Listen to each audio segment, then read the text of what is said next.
Welcome to Christ in Private Practice, the podcast for Christian counselors building bold, sustainable practices with Christ at the center. I'm Camille McDaniel, licensed professional counselor, here to offer faith-based support, business insight, and creative strategies to help you thrive.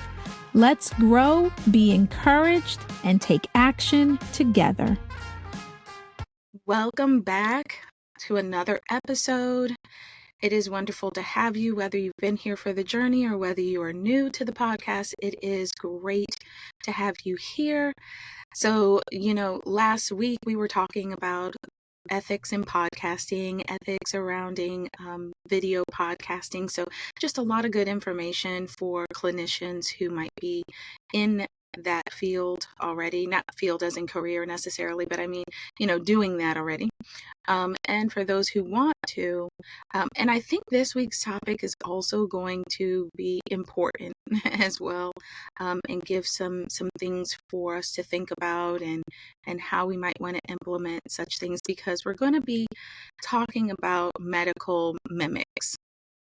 And so you might be thinking, okay, what is a medical mimic? And I'm pretty sure that there are many of you who are familiar with what a medical mimic is, even if that's not the term that you would use for it. But simply put, it's when a physiological issue shows up in the counseling space and presents itself as though it's a psychological issue. And that can cause people to obviously be misdiagnosed and mistreated. For something that really has a biological root. And, I actually was kind of just looking into, like, is there research on that? And I was on the NIH website, just kind of combing through some of their articles, and they do have some articles that are just talking about basically medical mimics, and researchers and I guess different, individuals in the mental health spaces had taken a look at just, based on the number of people. I'm thinking about a particular article, based on the number of people who had been admitted to the psychiatric hospital, how many of those individuals had a biological or physiological, same thing, issue that was really going on, that was at the root of the psychological symptoms that were popping up. And I will link in the notes on the website. I will link that NIH article. But they were saying 12% of those admitted actually had a physiological issue at the root of the symptoms that were presenting. And I'm thinking, 12% sounds small, but 12% of 100,000 is actually a lot of people. I mean, 12,000 people is no small thing. And we know that there are more than just 100,000 people who are admitted to a psychiatric hospital in the span of 1 year. So it's something for us to really think about. And I know for myself, when I think about my graduate studies, I didn't get this. So I know in our graduate studies, we did talk about the body, and there were certain parts of our experience, I guess, in graduate school that discussed like the biological aspects of psychological disorders.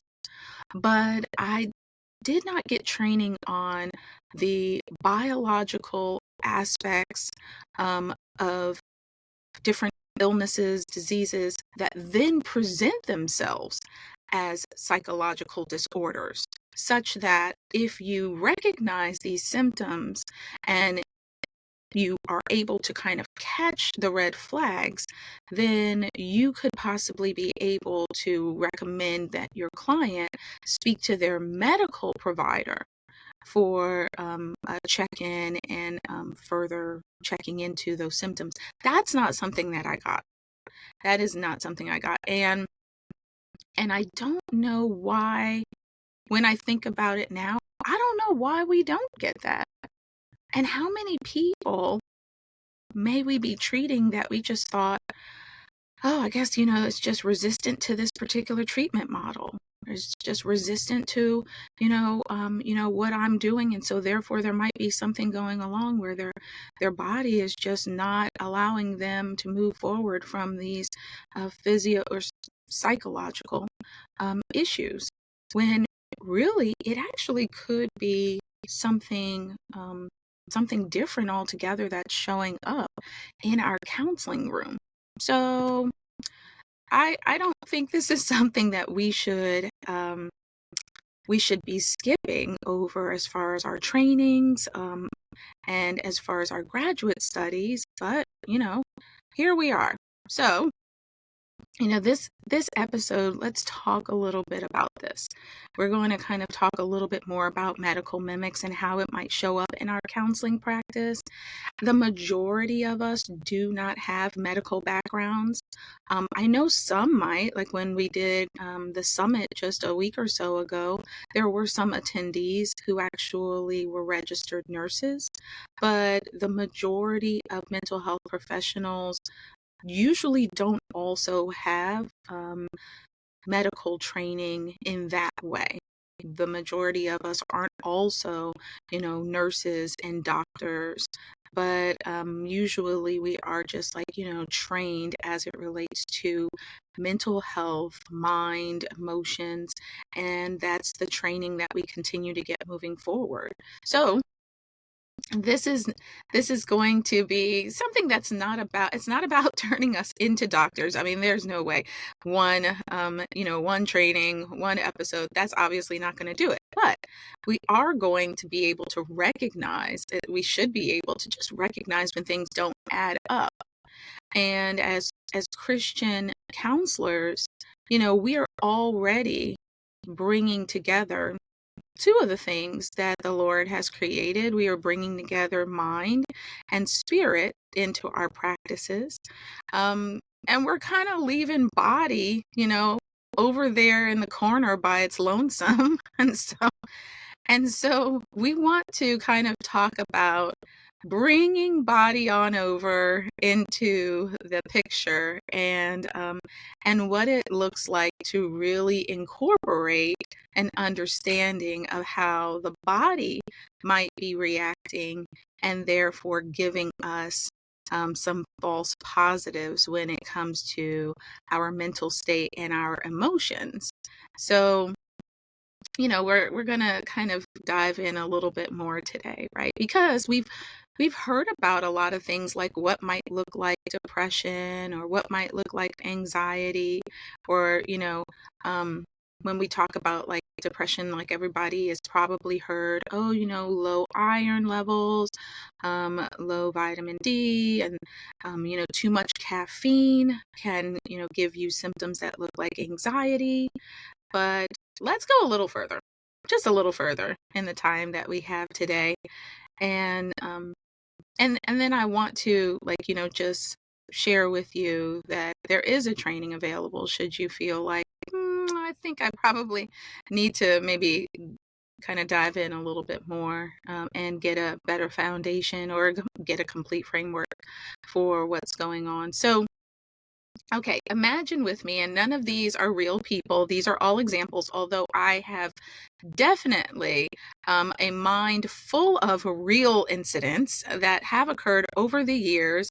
And some of it has been trial by error, that I have found that there was this physiological component. And sometimes I wonder, how many people did I not see their red flags, and I didn't necessarily bring in the physiological as much because I am psychologically trained, and I was on the psychological train, and may have left body in the corner.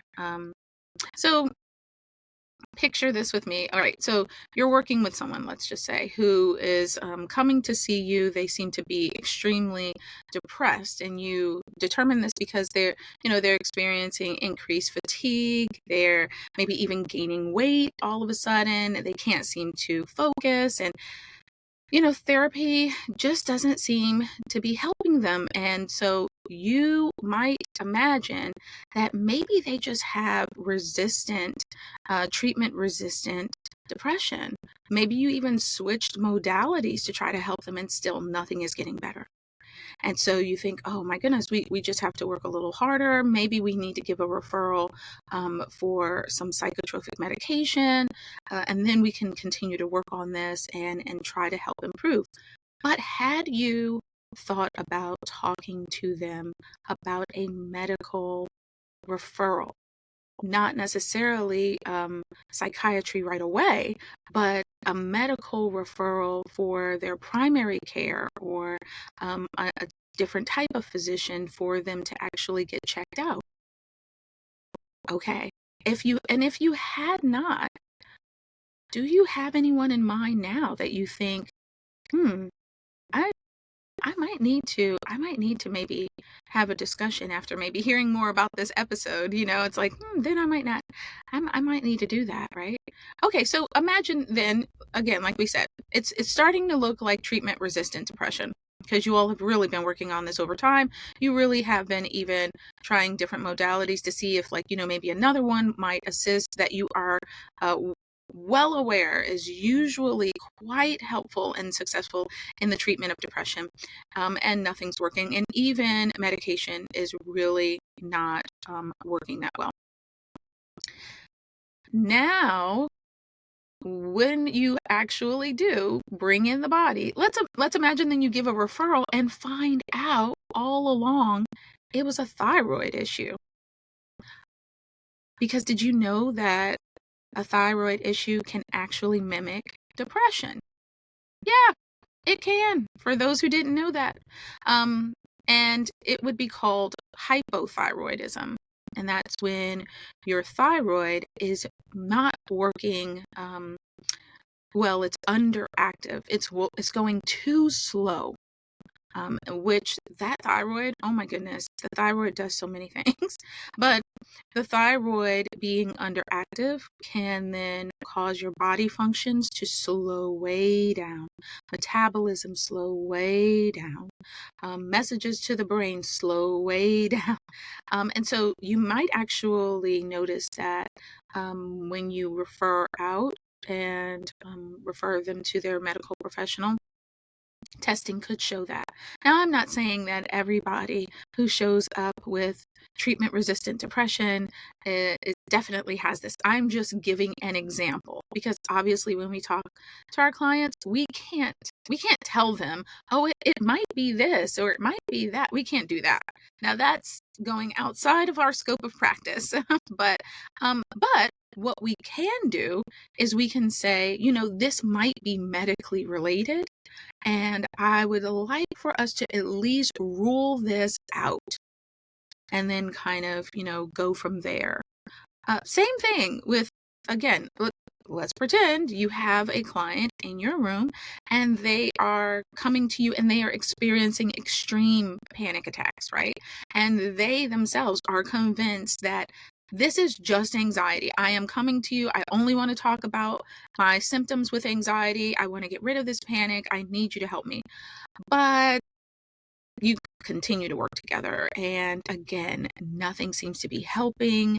They're still struggling. They're like, that, I don't know what it is, but that didn't work. And again, let's say after having tried everything that you could try, you say, okay, let's pause here. Let's just rule out any kind of medical challenge going on. And they come back and let's say their physicians did find something. What could it be? Well, you know what? It could have been, and obviously we're not hoping this for anybody. We're not really actually hoping to find necessarily that there is a medical issue, but in us just doing our proper due diligence with our treatment planning, we just want to keep aware that this could be an issue. And let's say they come back and they actually had like a heart issue that was then causing some irregular beat, that was then impacting some internal biological functions, that was then giving off symptoms of anxiety. And so this can still be very helpful for us in the mental health field, because we can still be working to support our clients, providing some psychoeducation about what they are experiencing and how it might show up in their day-to-day, helping them to recognize red flags and what to do as they move forward. Okay, last example. Let's imagine that we are working with a teenager. And we're working with this teenager. This teenager appears to be super irritable, and they can't focus on their schoolwork, and they're having some challenges with forgetting, and it's really causing a lot of problems at home, because their parents' expectations of what they are going to do during the school day and how they're going to produce as it becomes, or as it comes relates to, can I get that word out? No. As it relates to their grades, is totally different than what their teenager is producing. And that's causing a lot of challenges, right? So you're working with them, and everyone is like, hey, this probably is ADHD. This looks like ADHD. Then as you are moving forward with your referrals, you give your proper referrals so that they can get an assessment to see if it is in fact ADHD, or if you yourself are a provider who provides those types of evaluations, then you can do that yourself. And also recommend that they rule out any possible physiological root, and ask them if they could speak to their physician just to rule out with proper blood work to see if anything is going on, because it could show something is in fact going on that might impact attention, focus, memory, and that could be giving off symptoms that then are looking like ADHD. So we want to just kind of stay on top of this. Like, for example, let's say what it is an iron deficiency. An iron deficiency in some cases can produce results that look like forgetfulness and fuzzy-mindedness, and not being able to focus and pay attention. Sometimes it can also result in seeming like your mood is fluctuating, really low and unmotivated. But you know what? Iron is responsible for bringing oxygen, all over the body and to the brain and all of that good stuff. And so when you have a deficiency in iron, or your body has an inability to hold on to it, then it is going to give off symptoms that may look like mental health challenges. And if we are able to at least get them to be open to talking to their medical provider, then maybe we might be able to just see if there is some physiological aspect going on. And if it's not, wonderful. We will continue to do the work that we're doing in session with them. But if it is, now we can incorporate that understanding into the work that we are doing with them. And we can continue to give them strategies and tools as they are working with their medical provider in order to take care of the issue that has shown up. And while they're taking care of the issue that's shown up, we can, on the other hand, be able to work with them so that they can have some tools in order to continue to move forward in positive ways. But you see now, like with these examples, how it could be beneficial to take the extra step at identifying certain things that seem to still be present, no matter what form of treatment we are providing our clients. So it matters a lot, right? It's important. You know, there are a few reasons, and kind of let's even talk about this. Like, why is this important? Yes, I understand these medical mimics, but and I already have a lot of things I'm doing with my clients. Do I really want to do I really have capacity to expand myself in this way? And I think you do. Yeah, I absolutely think that you do. And I know that some might be like, well, you're putting a whole lot of trust in what I can do, but I think that you can, because it really is actually not a big extra step to just identify that there are certain symptoms excuse me, certain symptoms that your client is showing up with, that they're talking about, or that you are actually witnessing yourself. And it cannot be explained all the way by the treatment modalities you're using or the psychological referrals that you're giving. All of this can help us as clinicians in the field to build trust with our client. It's ethical practice, starting with the trust building. I mean, our clients, they're coming to us for help. They don't know always what could possibly be contributing to it, but they know for sure they don't want to experience it anymore. And, if we don't recognize when there could be something that is a medical component that's at play here in what we're doing, we might unintentionally just keep our clients stuck in the symptoms that they're experiencing. And I think it's also when we take a look at different codes of ethics, it is ethically clear that we want to stay within our scope of practice. So if there is something that's going on and we feel like, okay, this seems to be going outside of just mental health care, then we want to be able to acknowledge it, communicate it to our clients. We want to be able to then give them proper referrals so that they can get all of the care that they need. So what we are really bringing into, I think, as we're, conversing about all of this, we're really talking about a much more integrated approach instead of every different discipline operating on its own, so that mental health operates on its own road, and medical operates on its own and on its own road, and the two never wave or have conversations or any of that. And that's just not going to be the best approach overall. It's just not holistic. And when people come into your office, they're coming as one human being, or when they're showing up on the telehealth session, they're showing up one human being. They're not just showing up mind and body and spirit, or excuse me, they're not just showing up mind and spirit. They're showing up mind, body, and spirit. And we want to be able to find ways to address all of it. So, giving just the ability for us to incorporate all parts that the Lord has made and not just a couple, for the best interest of our profession, and the way we do things in our profession, and for the best interest of the clients that we serve. So, we don't want to only work with certain parts and not others. So, a couple of things that I've mentioned today, I think are things for us to kind of think about, because it goes way farther than that. Like I said, there's some that we know of, we've heard of a lot. Caffeine or an increase or an overuse, I should say, of caffeine can cause anxiety like symptoms.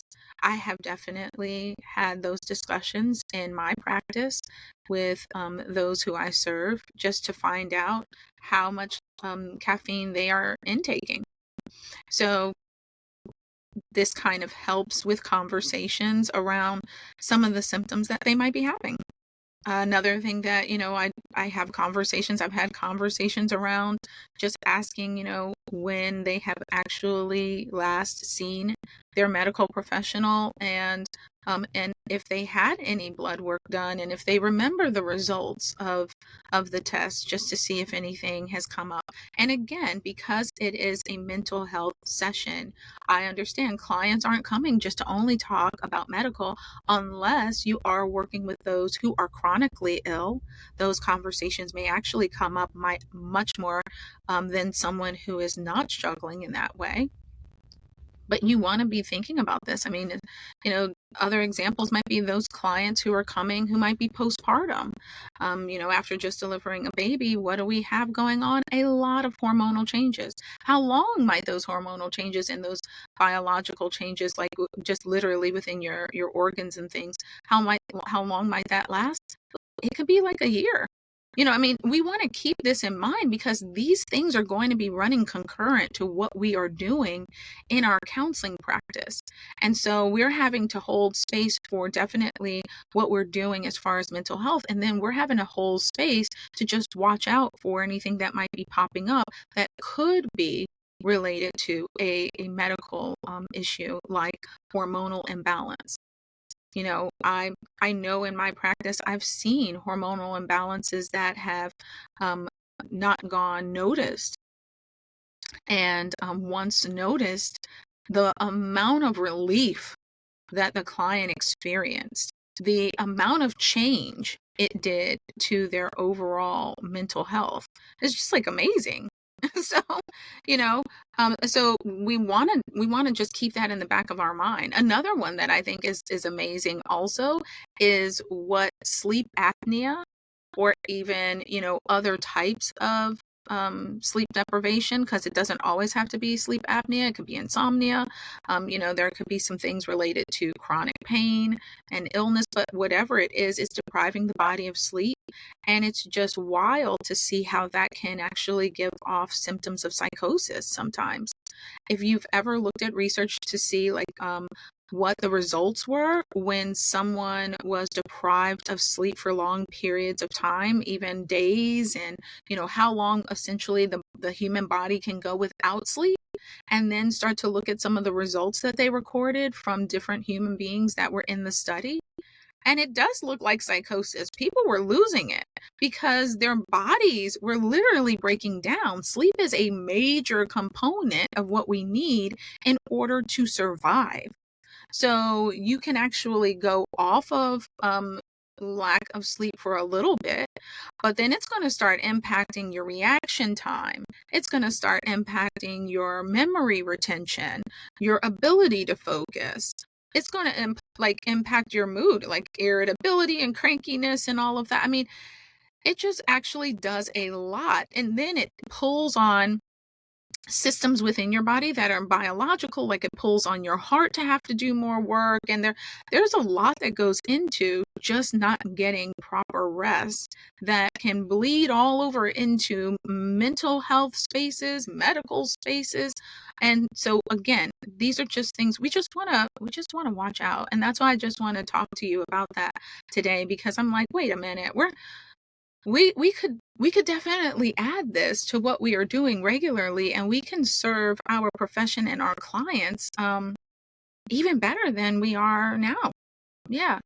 So that's why I want you to kind of think about, just for yourself, how could this apply to the clients that you serve?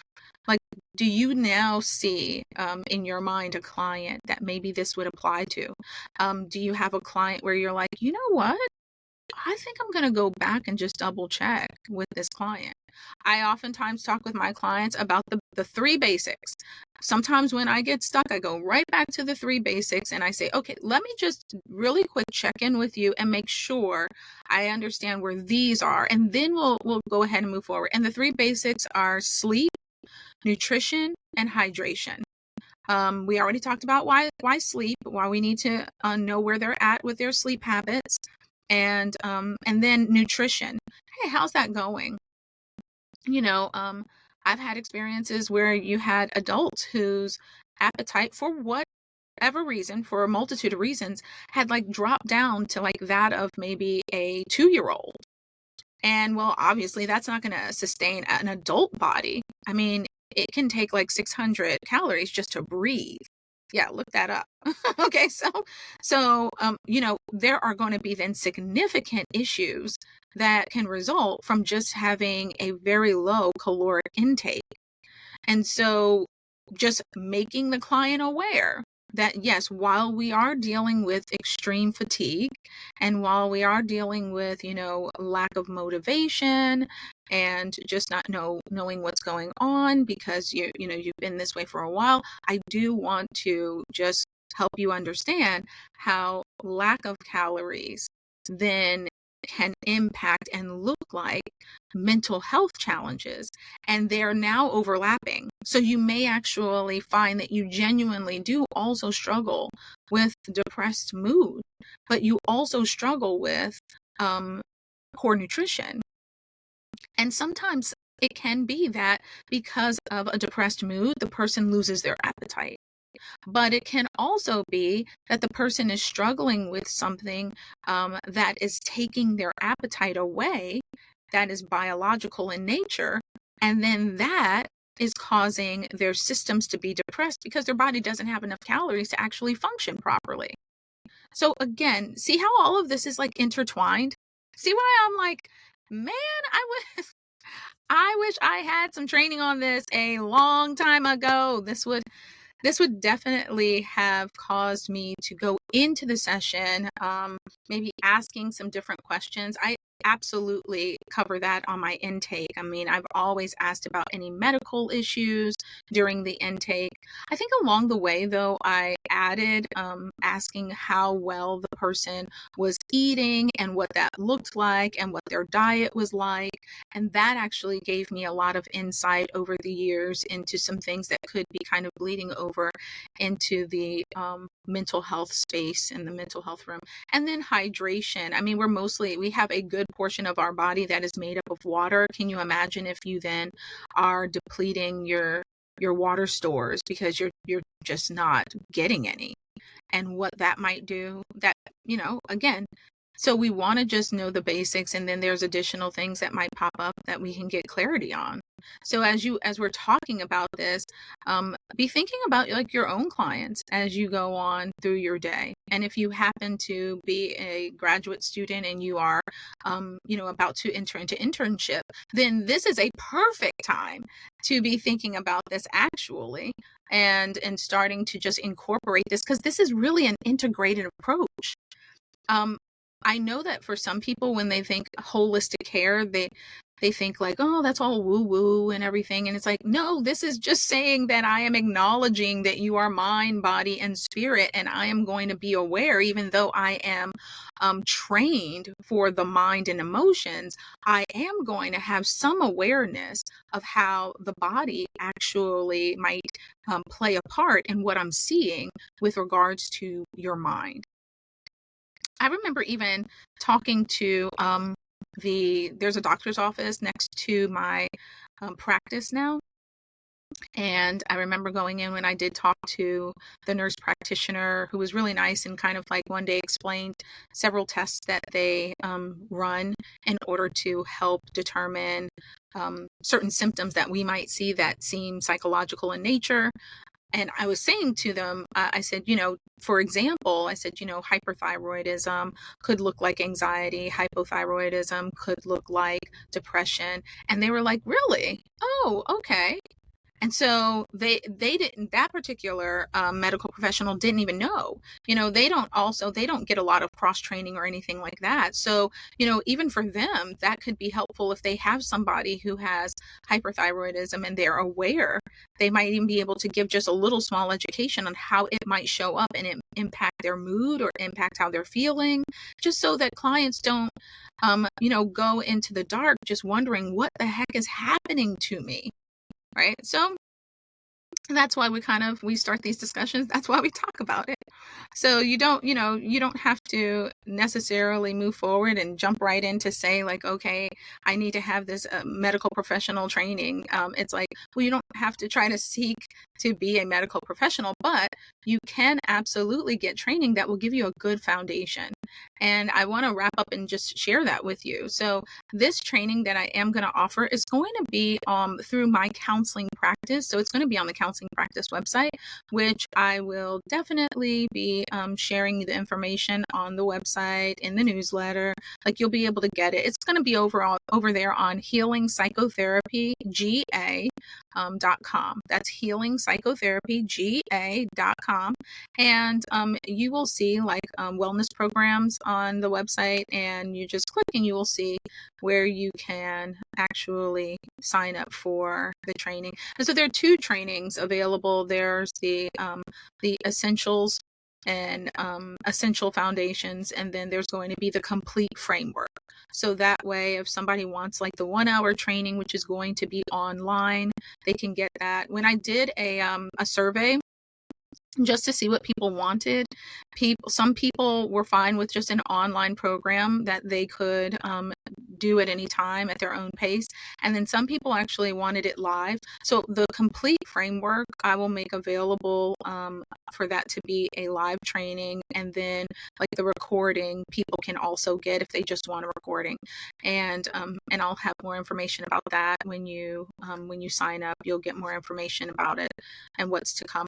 The Essential Foundation is going to be released like today, I believe, as you are listening to this.